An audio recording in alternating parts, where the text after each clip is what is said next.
noong tinawag ang pangalan ni Kitty Duterte during Cebu Festival. So, Day, what are you trying to convey? Pinapamukha mo ba sa amin na if it's Duterte, it's well uploaded? They are all uploaded? Ha? Pinapalakpakan? Kahit wala pa namang sinabi? That only proves that you are normalizing political idolatry. Nag-iisip ka sana, no? 'Di ba?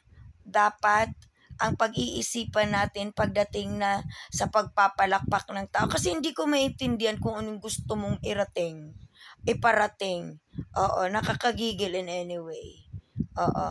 Kasi because she is Kitty Duterte, ikaw na rin ang nagsabi na hindi man siya artistang she is just an ordinary tao na ganyan siya in-acknowledge ng Cebu.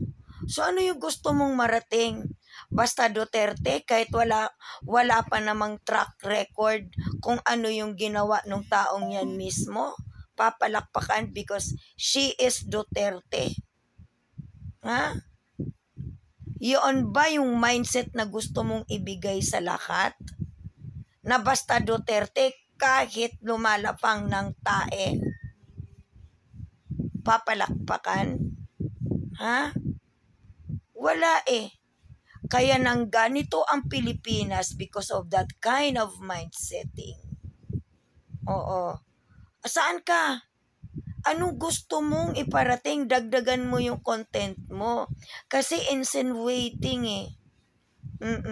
You are trying to project a narrative that you yourself don't even realize the impact. Don't even realize kung ano yung gusto mong marating.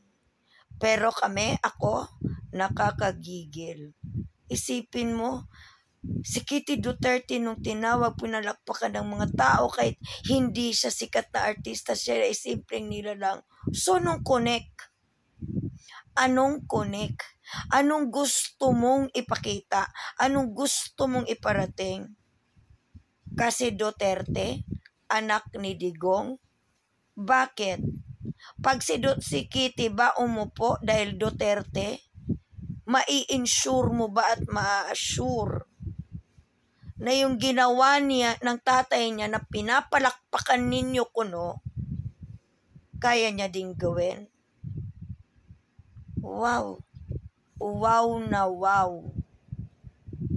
Kaloka. Huwag mong ipahiya, Bisaya, day ba? Kasi hindi lahat ng Bisaya bunakid. Nakakagigil ah. Nakakagigil yung mga ganyang mindset basta Duterte. Sus Marusip Santissima.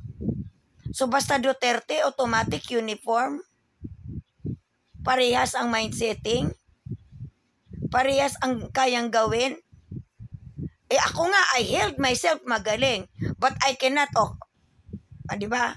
Sasabihin ko magaling ako sa aspeto na to. Hinay ako sa aspeto na to. Di ba?